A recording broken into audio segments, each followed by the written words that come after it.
Presentamos nuestros titulares en Impacto Económico. En Chile, el gobierno de Sebastián Piñera anunció medidas económicas que beneficiarán al pymes, pero el descontento popular se mantiene en las calles.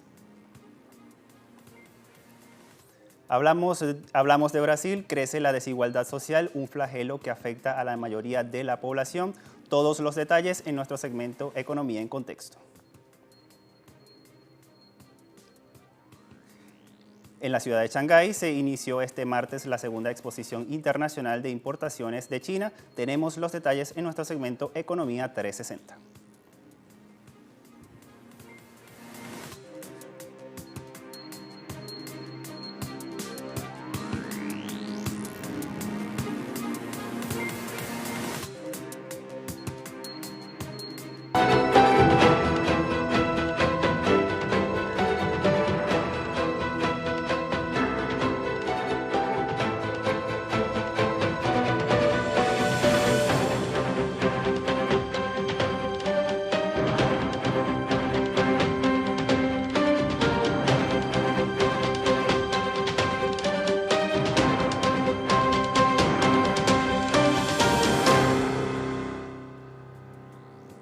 El presidente de Chile, Sebastián Piñera, dio a conocer nuevos puntos sobre la denominada agenda social de su gobierno, que tiene como objetivo minimizar el descontento popular que aún se mantiene en las calles aún este martes.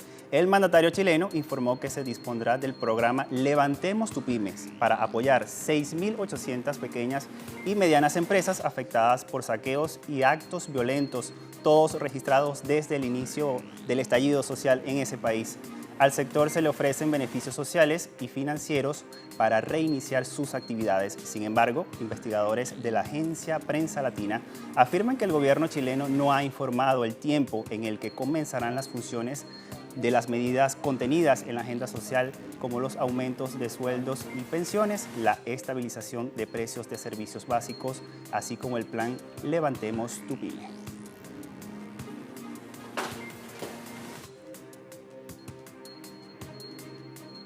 Seguimos hablando de Chile. La moneda nacional, el peso, se deprecia frente al dólar.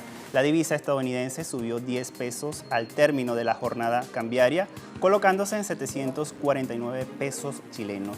Es la mayor depreciación desde marzo de 2003, cuando cada dólar se cotizó en 754 pesos, según el analista Raúl Godoy. La subida se corresponde con el alza generalizada del dólar a nivel internacional y datos económicos informados por el Banco Central.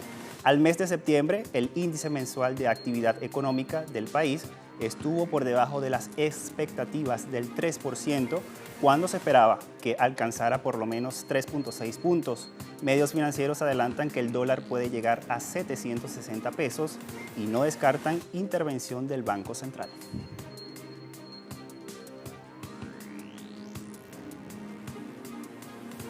Cuba no se rinde pese al bloqueo impuesto por los Estados Unidos. Hoy enrumba su producción para garantizar la exportación de unas 2.400 toneladas de miel de abeja antes de finalizar este 2019. Alberto Bravo, director de la planta de procesamiento y beneficio de miel ubicada en la provincia de Santi Espíritus, confirmó que la planta aporta un poco más del 25% de miel que la nación oferta al mercado internacional, que están por el orden de los 10.000 toneladas anuales, pese a que sufre limitaciones energéticas por el bloqueo de Washington.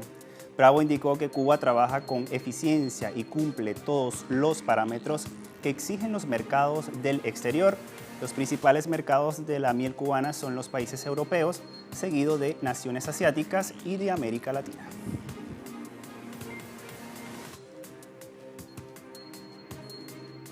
Hablamos ahora de Argentina. El desmanejo económico por parte de la administración del presidente Mauricio Macri afecta el consumo de carnes, que registraron caídas del 15%. Propietarios de carnicerías en Buenos Aires afirman que cada vez que suben los precios, los ciudadanos no tienen para adquirir estos productos. Durante el 2018 se consumía un promedio de 64 kilos de per cápita y hoy solo llegan a 49 kilos. Empresarios argentinos agregan que la alza de precios se vinculan con la escasez de animales en el mercado de líneres debido al comportamiento del dólar. Esperan que el nuevo gobierno de Alberto Fernández estabilice la situación de los precios.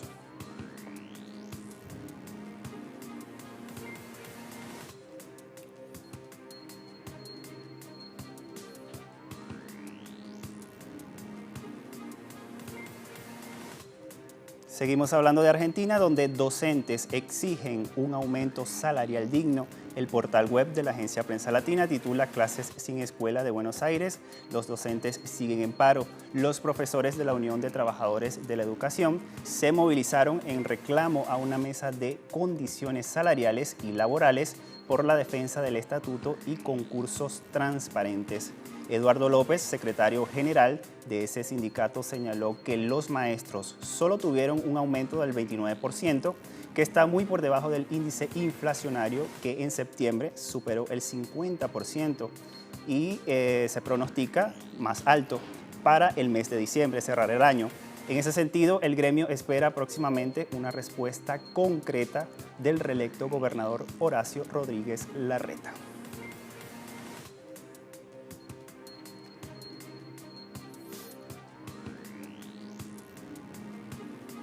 Hablamos ahora de Venezuela. Se concretó la inclusión de Antigua y Barbuda al Banco del ALBA, que es el mecanismo financiero multinacional creado hace 10 años para profundizar la integración del Caribe y Latinoamérica. Antigua y Barbuda se transforma así en el 7º país en ser parte del Banco del ALBA, junto a Venezuela, Cuba, Nicaragua, Bolivia, San Vicente y las Granadinas y también República Dominicana. El primer ministro Gastón Brown concretó la inclusión del país al mecanismo financiero multinacional, lo que profundiza la integración del Caribe y Latinoamérica. Como primer acuerdo, el banco realizó un préstamo superior a 15 millones de dólares que serán invertidos en la línea aérea LIAT para potenciar su rol en la economía del Caribe Oriental. Asimismo, el presidente del Banco del ALBA destacó el apoyo de la institución para impulsar proyectos productivos e infraestructura en los países miembros.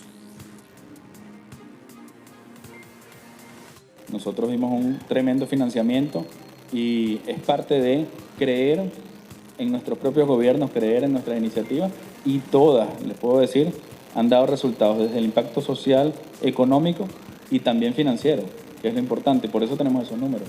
Si no tuviésemos esos números, si los proyectos que financiamos no estuviesen generando el retorno. Así que es seguir creyendo y apostando por nuestra región, poniendo los recursos. Vamos a nuestra primera pausa. Al regreso revisamos más informaciones en nuestro segmento Economía en Contexto. No se aparte, ya volvemos con más.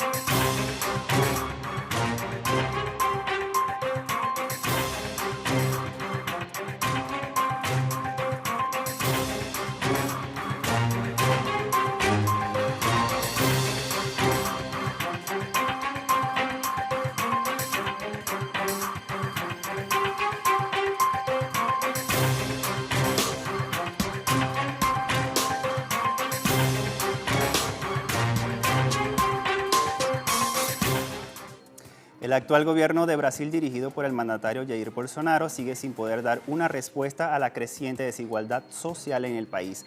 El gobierno ha apelado a las reformas laborales y provisionales, así como la privatización de los servicios y la industria de los hidrocarburos, para tratar de sacar la economía adelante. Sin embargo, las medidas siguen sin favorecer a la mayoría de la población. Vamos a ver de qué se trata.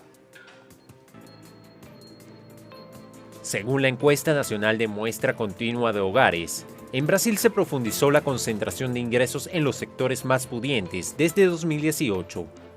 De acuerdo al estudio, el ingreso promedio del grupo más rico, es decir, el 1% en el país, creció 8,4%, mientras que el 5% más pobre cayó 3,2%. En términos reales, el ingreso de los trabajadores más ricos pasó de $25.593 a $27.744 y en contraparte, las ganancias de los más pobres bajó de $158 a $153. Con esta relación, el país ocupa la posición número 15 entre los desiguales del mundo. En cuanto al índice Gini, que mide la concentración de ingresos y desigualdad, se reflejó un aumento de 0,509 puntos en 2018, después de mantenerse estable en los 2 años anteriores en 0,501. De hecho, en los últimos años, el mejor resultado del índice Gini se había observado en 2015, cuando estaba en la presidencia la mandataria Dilma Rousseff, y el puntaje llegó a 0,494. Los motivos para el incremento de la desigualdad son numerosos, pero el más importante fue el aumento de la precariedad del mercado laboral. Más detalles en la siguiente historia. El aumento de la precariedad en el mercado laboral es el principal motivo de la desigualdad en Brasil. En 2018 habían 35,42 millones de personas laborando en la informalidad. Según datos del Instituto Brasileño de Geografía y Estadística, el IBGE, asimismo, la desigualdad ha aumentado porque los ingresos reales de la mitad más pobre han disminuido o aumentado mucho menos que los más ricos, especialmente en los últimos años. En ese sentido, el ingreso mensual promedio obtenido del trabajo por el 1% más rico de la población brasileña en 2018 alcanzó 33,8 veces la ganancia obtenida por el 50% más pobre. Los datos del 2018 no difieren mucho con los de este año. En ese contexto, el número de trabajadores en condición de informalidad en el trimestre finalizado en septiembre pasado rompió un récord de la serie histórica iniciada en 2012 y alcanzó el 41,4% de la fuerza en trabajo ocupada en el país. Así lo revelan los datos de la encuesta nacional continua por muestreo de domicilios del IBGE. Además, el estudio revela que en dicho periodo, el número de empleados que trabajan en el sector privado sin contrato formal alcanzó los 11,8 millones de personas, lo que supone un incremento del 2,9% respecto al trimestre anterior.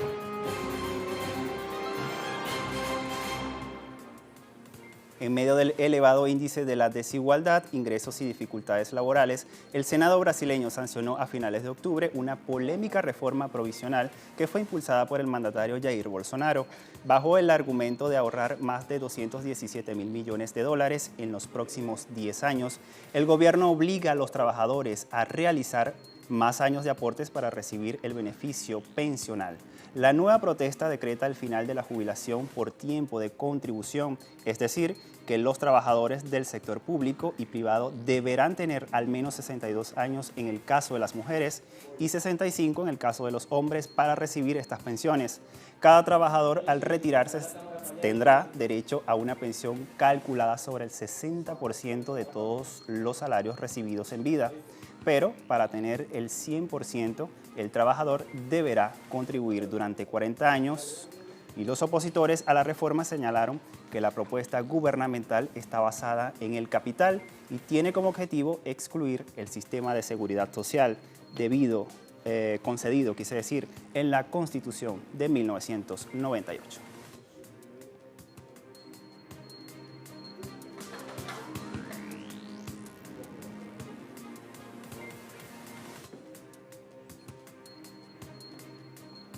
Vamos a nuestra segunda pausa. En China hay una exposición de importación. Todos los detalles se los contamos a continuación.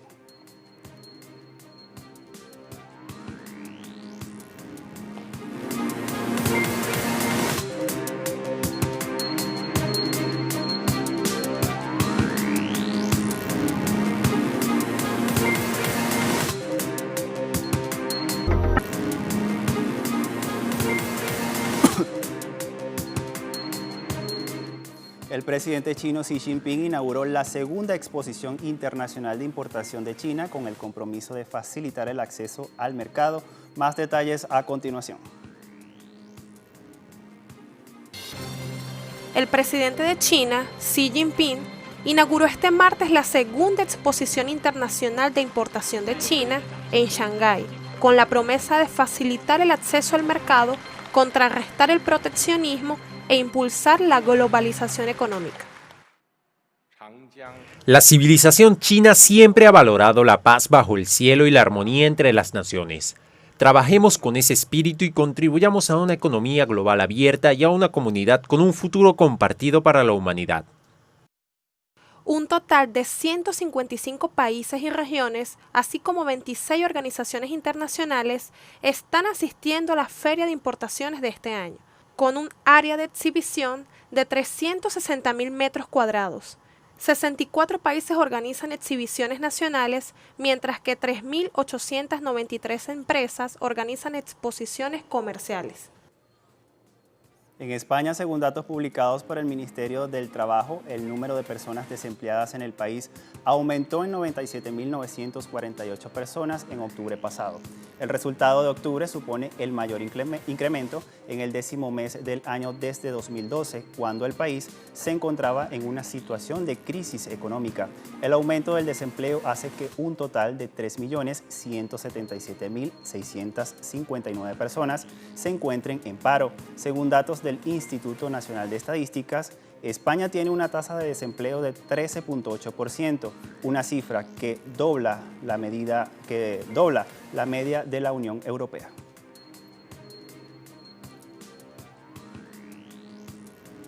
Michael Barnier, negociador del Brexit de la Unión Europea, dijo que las negociaciones comerciales con Reino Unido serán difíciles y exigentes. En el primero, nuestra Asociación Económica y Comercial, sé que esta negociación será difícil y exigente. Por una razón, el tiempo será extremadamente corto, 11 meses si el Reino Unido se retira efectivamente a fines de enero del próximo año, y si el periodo de transición finaliza según lo previsto, actualmente a finales de 2020.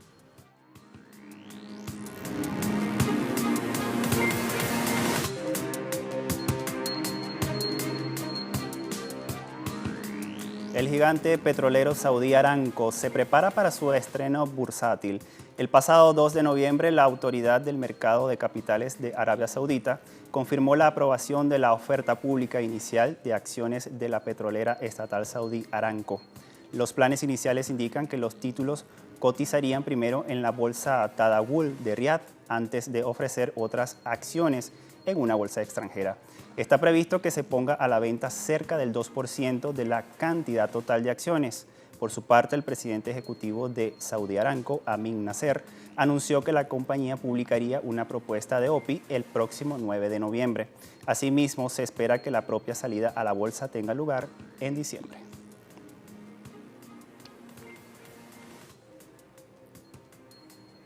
Nigeria promueve una nueva legislación para la extracción de crudo, así lo titula el portal web de la agencia informativa latinoamericana Prensa Latina, y está el titular: presidente de Nigeria firma nueva ley para la explotación petrolera. Dice además que el mandatario describió la firma del documento como un momento histórico para Nigeria y agregó que la nueva legislación generará al menos $500 millones de ingresos adicionales para el país.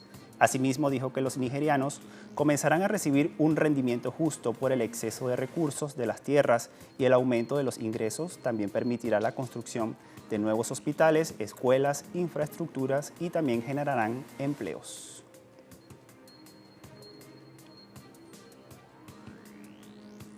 Vamos de inmediato a revisar los indicadores petroleros al cierre de la jornada de este martes.